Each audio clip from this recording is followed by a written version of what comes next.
There was a house at the end of Sycamore Road. No one spoke about it. No one ever went near it. For decades, it had remained untouched, swallowed by nature, its windows cracked like blind eyes staring into the void.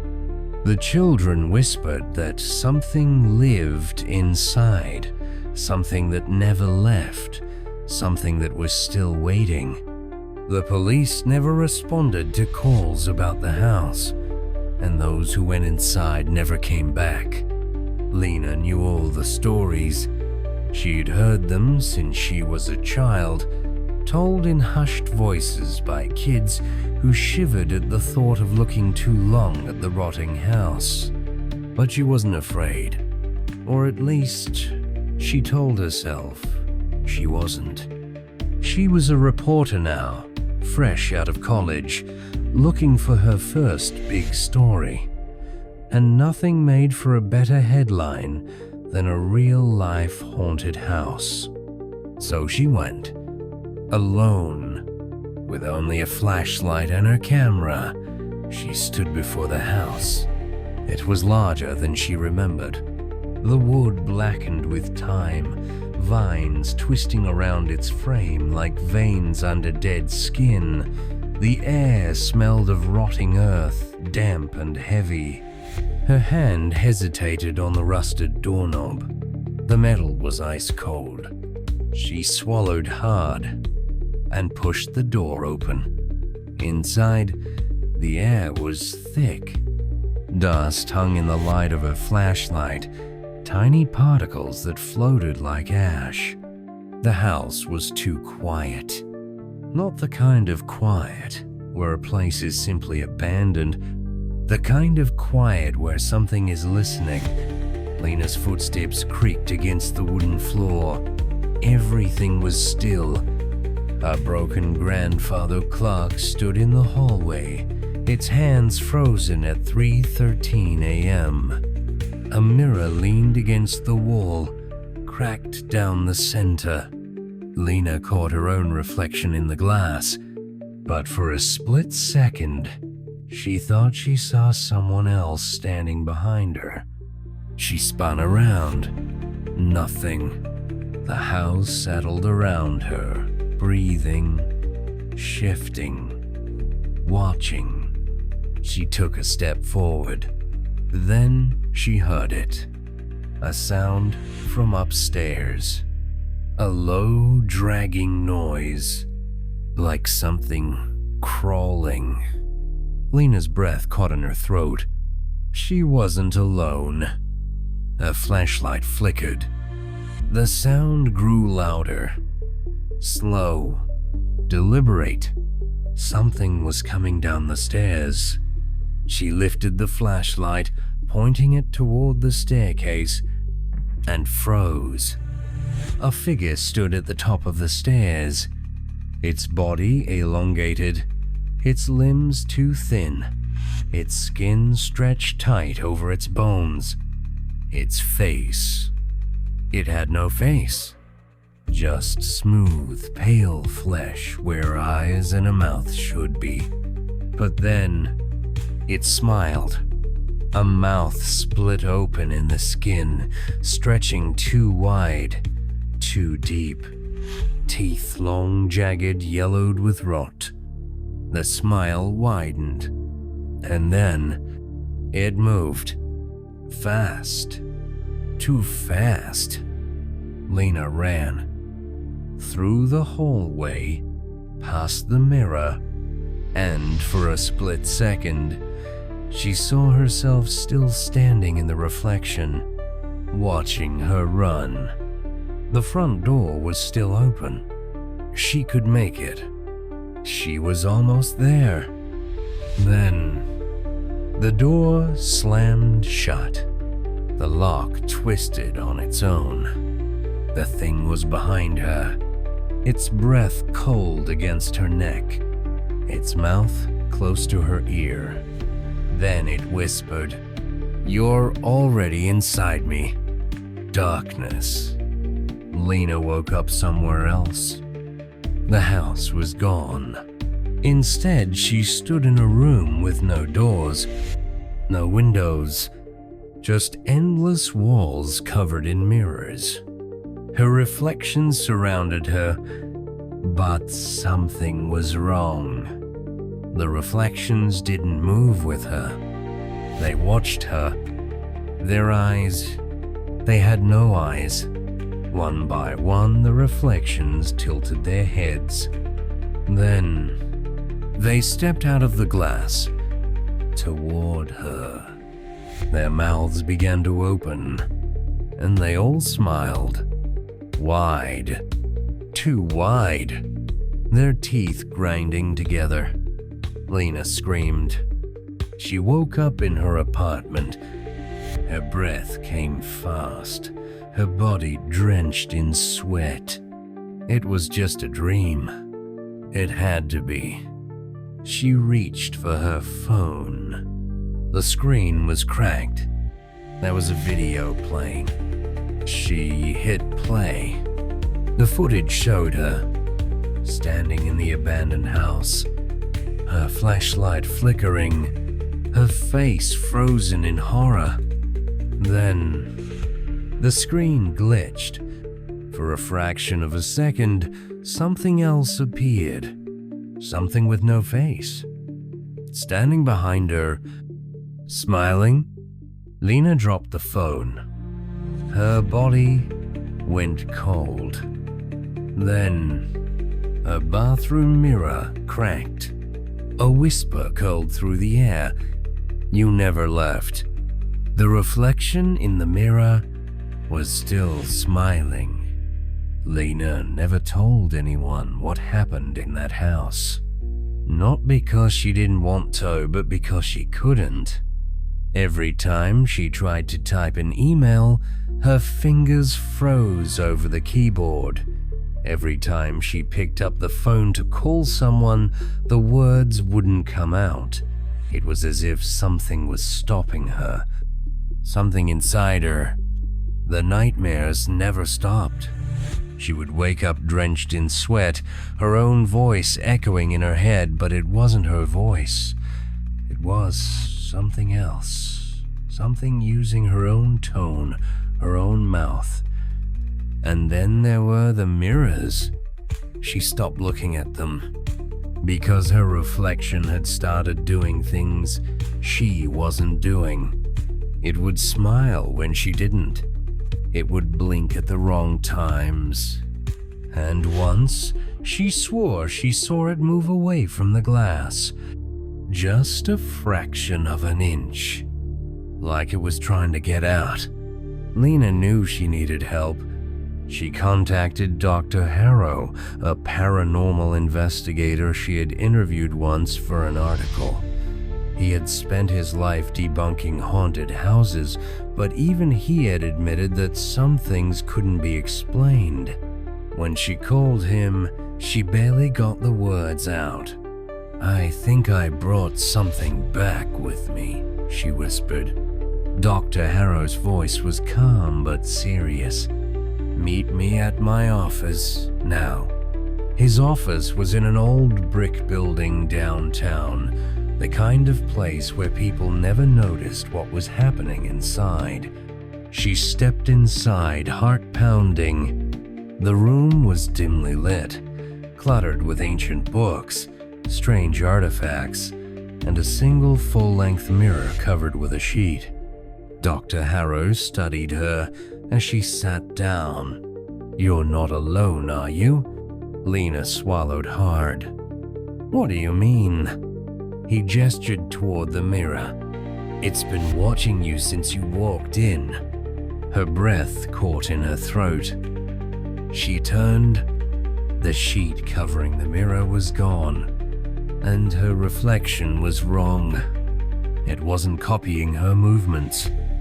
It was just standing there, smiling. Then, slowly, it lifted a hand and placed it against the glass. A whisper curled through the air. "Let me out," Lena screamed. Dr. Harrow slammed the mirror down, covering it with the sheet again. "You were marked," he said grimly. Lena's hands shook. "Marked for what?" He hesitated. "Then, something is trying to take your place."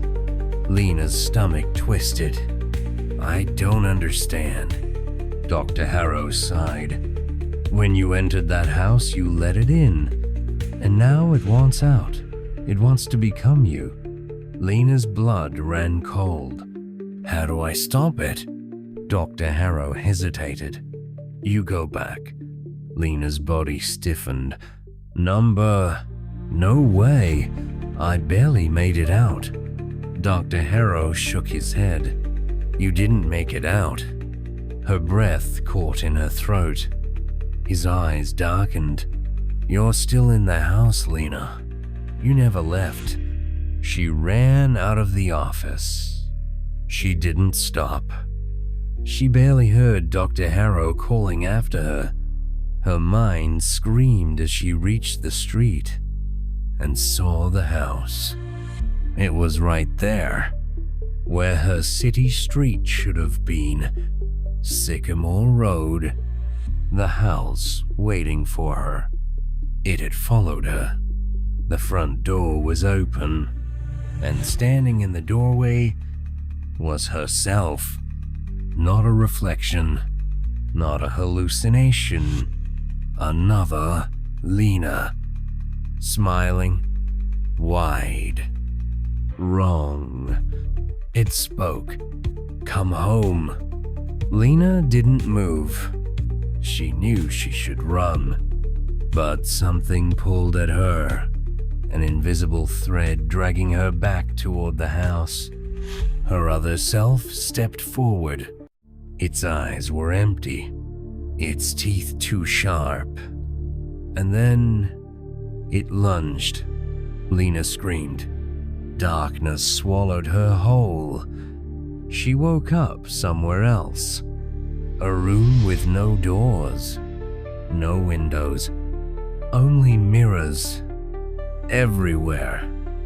And inside each one was her reflection. Except they weren't reflections. They were watching her, waiting. And then, in unison, they all whispered, "You took too long."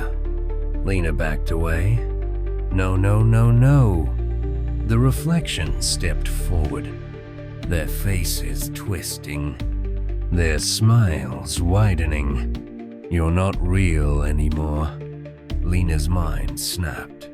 She turned, but there was no way out. She was trapped. And then the reflections burst through the glass, and everything went black. Lena woke up in her apartment, or at least it looked like her apartment. The sun was shining. Her phone was buzzing. It felt normal, safe. But when she walked to the mirror, her reflection was gone. And when she turned around, she wasn't alone. Something was standing behind her, watching, waiting. It smiled and whispered, "You're not you anymore." Then, darkness. Forever. The town of Red Hollow had never been on any map. It wasn't the kind of place you stumbled upon by accident. Those who arrived always had a reason, whether they knew it or not. Nate Carter didn't believe in ghost stories, but after what happened that night, he would never deny them again. The road stretched endlessly, a two-lane highway swallowed by thick, towering trees that loomed like silent watchers. The radio had died miles ago, and his phone had lost signal not long after. The last gas station he had seen was over 50 miles back, and yet the road just kept going.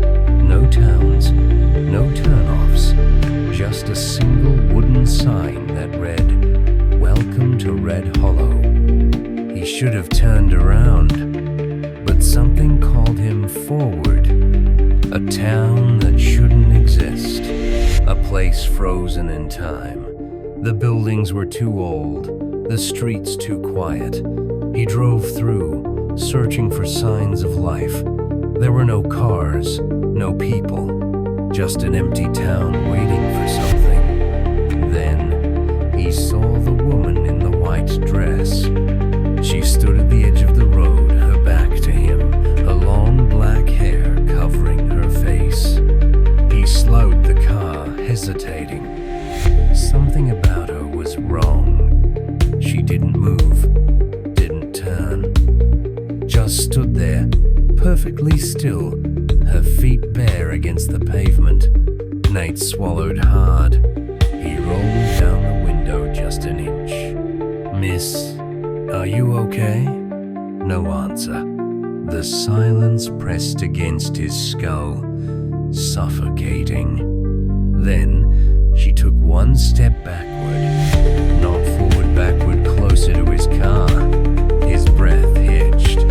Something wasn't right. She moved again, her head still down, still facing away. He had seen enough. Nate slammed his foot on the gas, speeding past her. In the rearview mirror, she finally turned. Her face was missing. The town wouldn't let him leave. He had tried. He had driven down every road, every street, taken every possible route only to end up right back where he started. His fuel gauge hadn't moved. His phone screen was black. The only place with lights was the motel. He parked in front of it, staring at the flickering neon sign that read, "Rooms available." He didn't remember checking in, but when he blinked, he was standing in front of room 6, the key already in his hand. His heart pounded. The number wasn't painted on it, was carved into the door. Deep, jagged scratches, as if someone had tried to dig through the wood. He shouldn't go inside, but the door was already creaking open. The room smelled wrong, like damp wood, rotting fabric, something old and forgotten. The wallpaper peeled away in long strips, revealing words scrawled underneath in frantic, uneven handwriting. "Don't sleep. Don't let her in. They're watching." The last one sent a shudder through his bones. He turned toward the mirror above the dresser. His reflection didn't move. Nate froze. His pulse thundered in his ears as he stared at himself at the way his reflection was still looking at him even after he had turned away. Then it smiled. The glass shattered, and the lights went out. The whispering started in the dark. Soft at first, a slow hum, then louder, then closer. He fumbled for his phone, forgetting it was dead. Something moved in the room, a shadow where there shouldn't have been one. A figure, barely visible in the darkness, standing by the door. It wasn't human. Its body was wrong, its limbs too long, its head tilting in unnatural angles. Then the whispering stopped, and the thing in the dark laughed. The morning came too quickly. The motel room was empty. The mirror was whole. The walls were clean. Had it been a dream? Nate grabbed his keys, determined to leave. He ran to his car, heart pounding, and stopped cold. Every single car in the lot was identical to his. Same make, same model, same license plate. He turned toward the motel. The neon sign still flickered, but the words had changed. "You never left." Nate didn't remember leaving. didn't remember the drive. But suddenly, he was on the road again, the trees blurring past. His phone buzzed to life, showing a signal. His heart soared. He pulled over, dialing the first number that came to mind. His mother picked up on the first ring. "Nate?" Her voice was hoarse, frantic. "Where have you been?" He opened his mouth to answer, then stopped. His reflection in the rearview mirror was smiling and whispering, "You were never supposed to leave." The road was endless. No matter how fast Nate Carter drove, no matter how many turns he took, the trees lining Route 191 never seemed to change.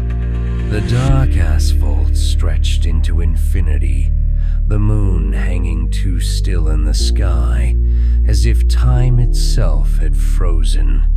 His knuckles ached from gripping the steering wheel too tightly, and the whispering in his ears hadn't stopped since the moment he had left Red Hollow, or at least thought he had.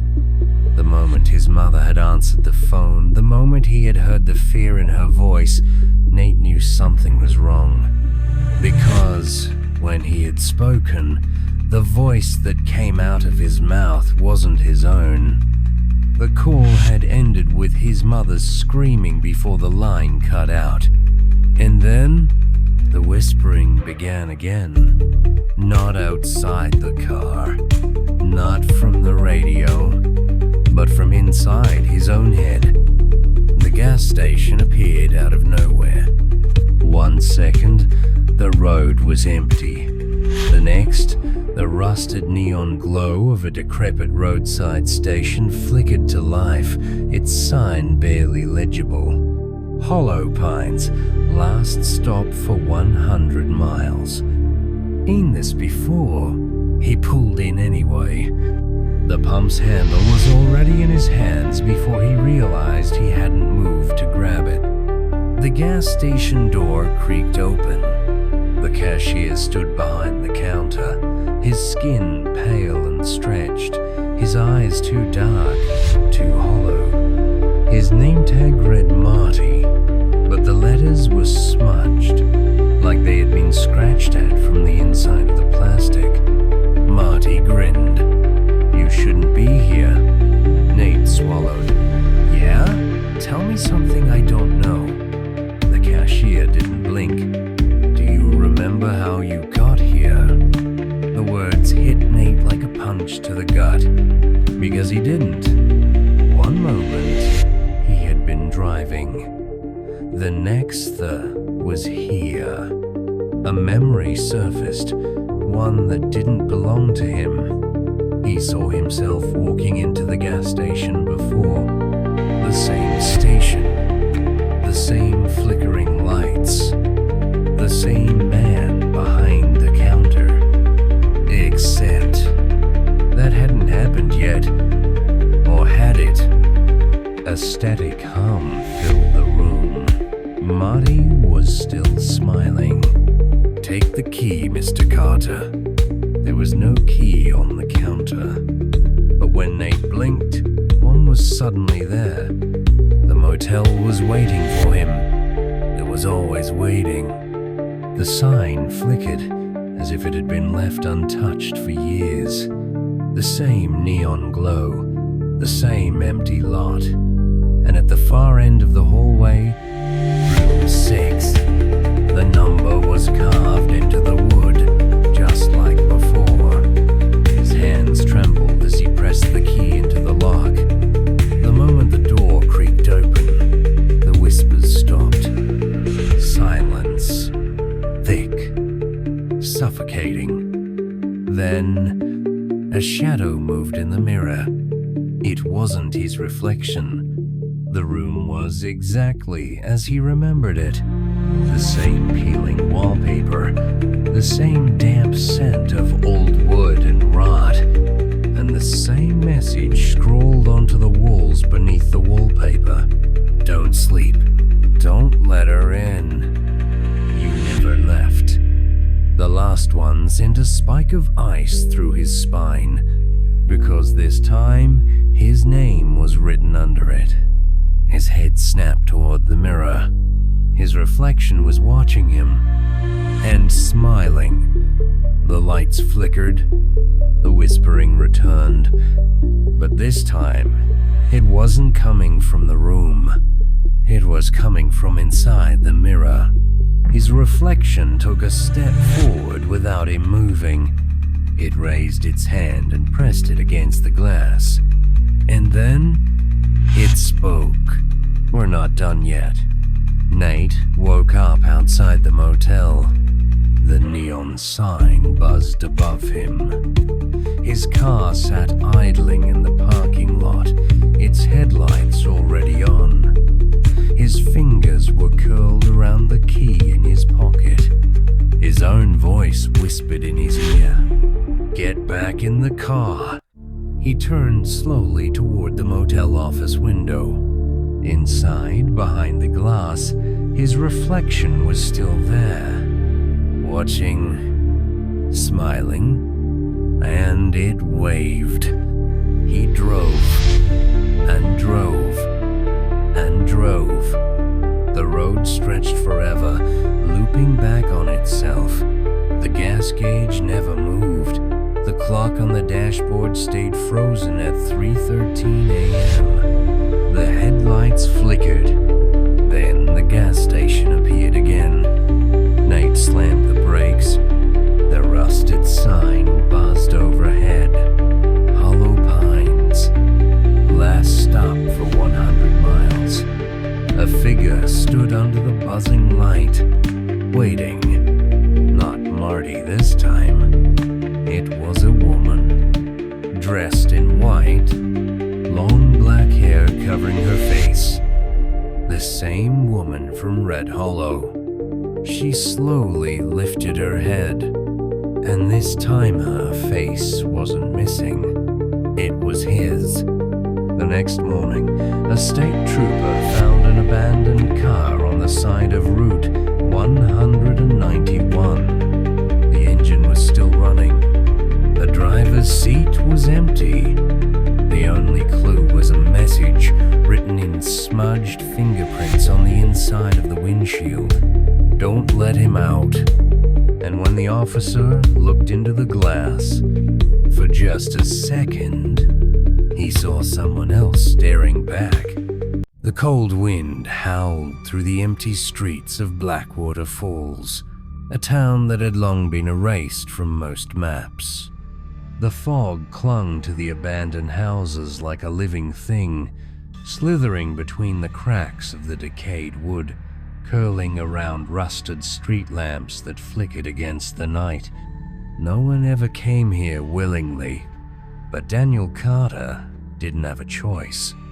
The storm had forced him off the highway, his GPS malfunctioning, leading him down a winding dirt road that should not have existed. The trees pressed close, their gnarled branches scratching against the roof of his car as he drove deeper into the unknown. Then, just as his fuel gauge hit empty, he saw the sign, "Welcome to Blackwater Falls. Population 0. His stomach twisted. 0? That had to be a mistake. The car sputtered, the engine coughing before going silent. He cursed under his breath and checked his Finino signal.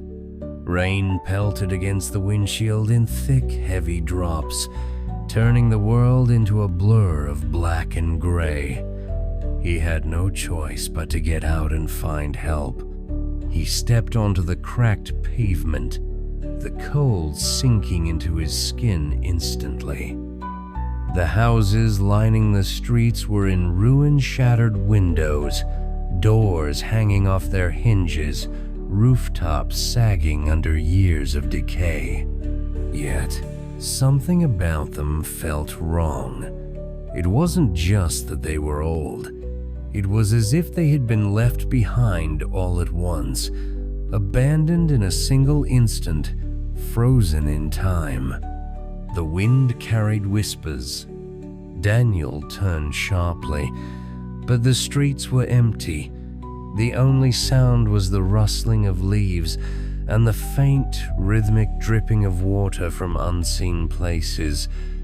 He forced himself to move forward, past the husks of houses, past rusted-out cars that still had doors left open, as if their owners had fled in a hurry.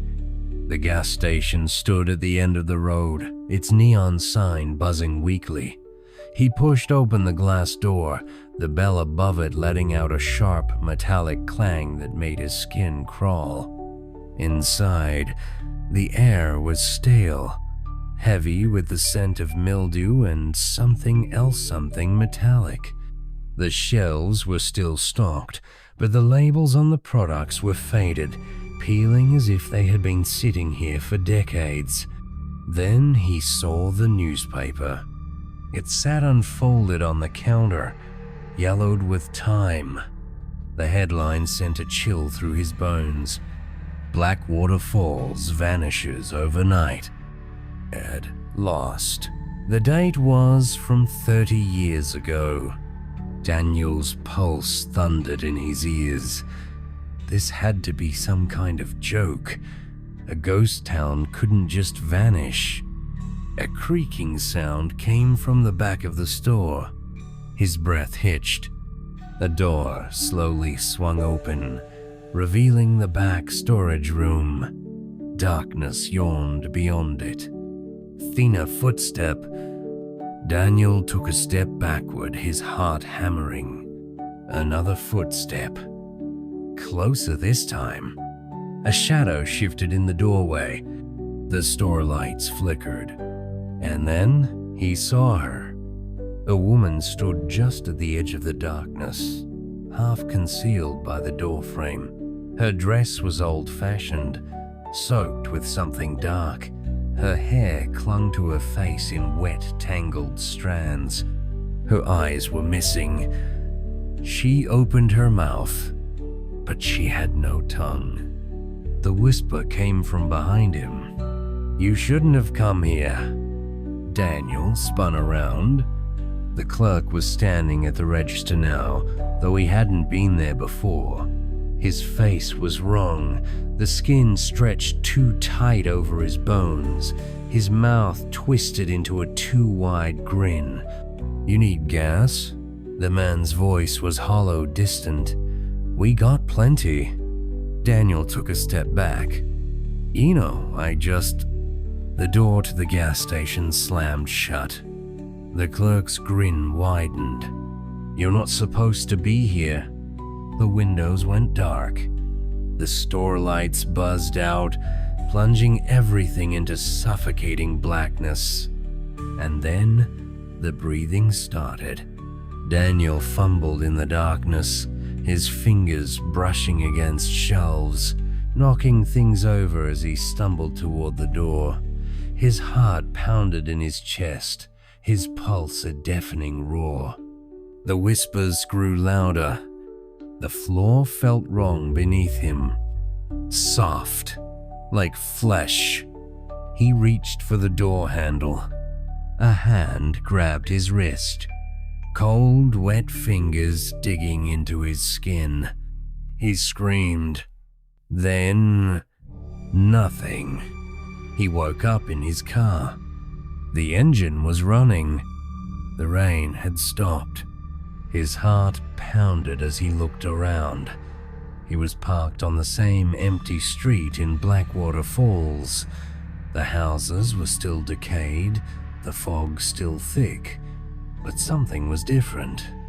The gas station was gone. Only an empty lot remained, the pavement cracked and overgrown with weeds. He turned sharply toward the welcome sign. His breath caught in his throat. The population count had changed. Population 1. The seat beside him creaked. Daniel's blood turned to ice. He didn't want to look, but he had to. Slowly, he turned his head. A woman sat in the passenger seat. Her eyes were missing. Her lips peeled apart, revealing blackened teeth. And then she whispered, "Drive." The next morning, a new traveler arrived in Blackwater Falls. A man lost, his GPS failing. He saw the sign at the edge of town, "Welcome to Blackwater Falls. Population 2. Daniel Carter woke to the sound of his own breathing. It was too loud, too uneven, filling the stillness around him like an unwanted echo. His hands were still gripping the steering wheel, his fingers aching from how tightly they had been clenched. The passenger seat was empty, but he wasn't alone. The fog outside was thicker now, swirling in slow, unnatural patterns around the car.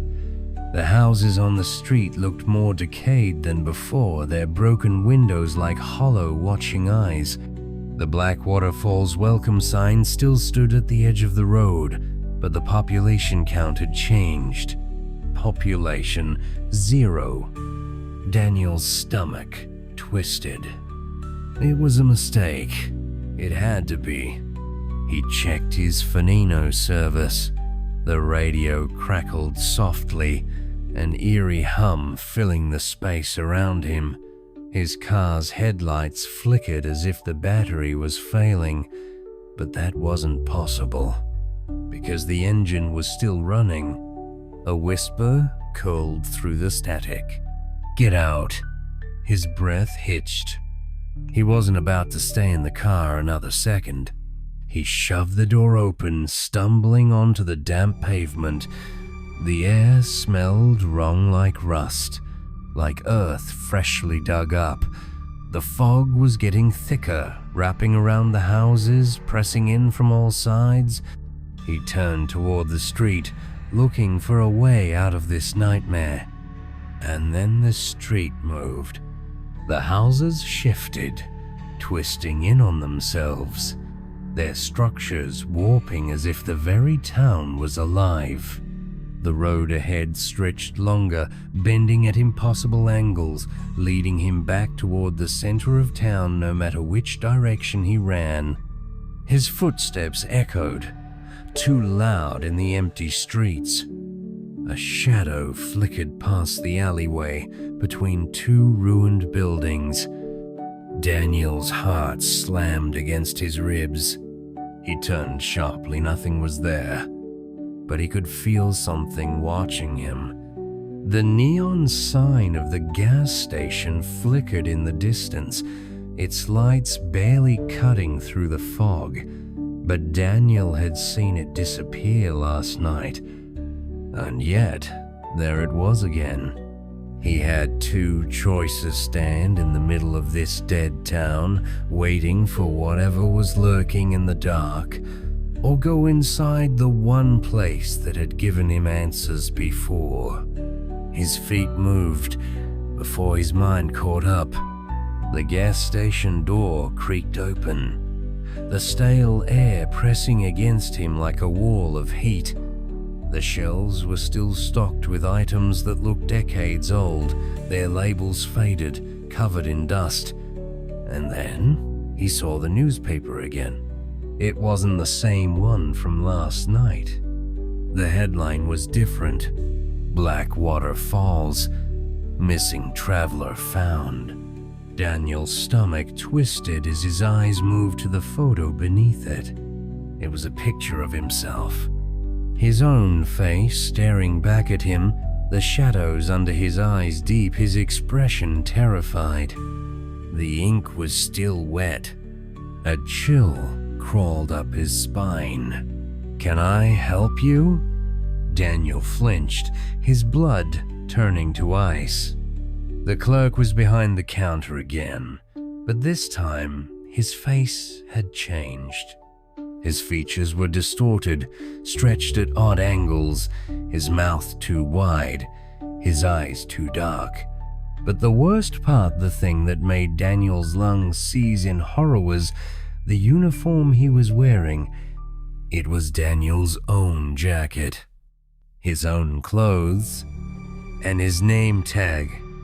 The clerk smiled. "You look lost, Daniel." Daniel's knees locked. His name was on the newspaper. His clothes were on this man. That meant, "You're not real," Daniel whispered. The clerk's head twitched, his neck cracking. "Are you?" The lights flickered. The ground shook. The shelves toppled over, glass shattering, metal groaning. The walls cracked, the floor beneath him giving way as if the town was collapsing in on itself. Daniel turned to run, but the gas station door was gone. Only a solid wall remained. He was trapped. A voice whispered behind him. "It's time to wake up, Daniel." He turned. The clerk was gone. But Daniel wasn't alone. A row of figures stood behind the counter watching him. Their faces were his, identical, each one smiling, each one wearing his clothes, each one whispering his name. He backed away, his breath coming in short, frantic gasps. His reflection appeared in the cracked window. It wasn't him. The eyes in the reflection were black voids, hollow and endless. The mouth twisted into a wide, unnatural grin. Daniel's heartbeat slammed too fast in his chest. The figures spoke at once. "You're one of us now." The gas station collapsed. Everything went dark. Daniel woke up gasping for air. He was in his car again. The storm was gone. The town of Blackwater Falls was silent. The gas station was gone. The streets were empty. His car was running. Everything looked normal, except for the population sign. It had changed again. Population 1. A lump formed in his throat. He reached for his phone. The time hadn't changed. Still 2:13 a.m. Still the same night. Still trapped. A whisper curled around his ear. "You never left." His reflection in the rearview mirror smiled. It wasn't his own. The next morning,